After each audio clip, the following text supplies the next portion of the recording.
Clinical Practice Guideline, Difficult Intravenous Access by J. Kyung Lee, RN, Sarah Deutsch, RN, Stephanie Pantano, RN, Hunter Bellevue School of Nursing. Establishing vascular access is one of the most common procedures carried out in the emergency department and a high priority for the care of critically ill and unstable patients. Unfortunately, vascular access can be a challenge for even the most experienced of emergency room nurses. There are many conditions such as obesity, chronic illness, hypovolemia, IV drug use, and vasculopathy that are associated with difficult vascular access. In addition, children under the age of 2 often have difficult vascular access. It can take up to 30 minutes for patients with difficult access to receive a peripheral IV line, even with the most experienced of nurses. This problem is significant because vascular access is key to optimal resuscitation in critical patients. Without this access, there is a delay in administration in medications and fluids, both of which are imperative in a critical situation. Furthermore, delay in vascular access delays diagnosis and can also times lead to team frustration and therefore a loss of productivity. This clinical guideline addresses difficult intravenous access. The objective is to provide a guideline of a description of the clinical problem, as well as conclusions and recommendations about alternatives to venous access in patients with difficult IV access. This guideline was written in December 2011 and was revised in October 2015. The authors of this guideline are the 2015 ENA Clinical Practice Guideline Committee, and the guideline is endorsed by the Institute for Emergency Nursing Research Advisory Council. This guideline applies to all critical patients in the emergency department with difficult vascular access, which includes pediatric and adult patients.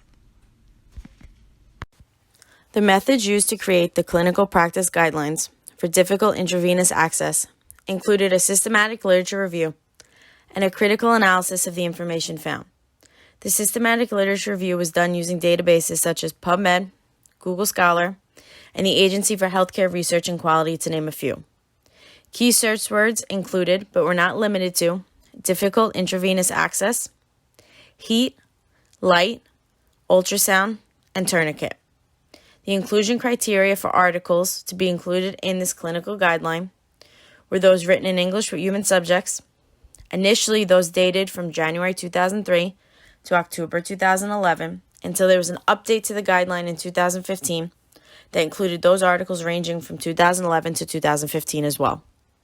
Meta-analysis, other systematic reviews, and articles found related to both emergency department and non-emergency department settings were also used. The guideline separates its recommendations based on 3 levels. Level A, which means the action is highly recommended based on information found. Level B, which means it is moderately recommended.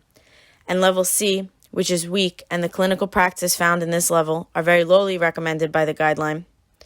And then there are those actions that are not recommended for practice at all, as evidence does not support the use of it in a clinical practice setting.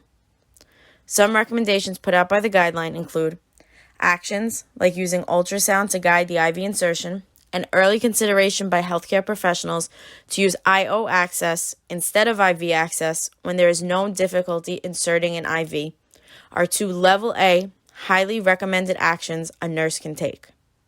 Using heat has been moderately recommended at a Level B. However, dry heat as opposed to moist heat application has been found to be at a Level C, or weak, and very lowly recommended by the guideline.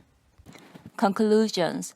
There is alternative ways for difficult IV access that are ultrasound-guided, intraosseous vascular access, subcutaneous rehydration therapy, applying heat, and infrared light. Ultrasound-guided IV access by trained physicians, nurses, and emergency department technicians is recommended for pediatric and adult patients with non-difficulty IV access to improve success rate, reduce time, and patient satisfaction.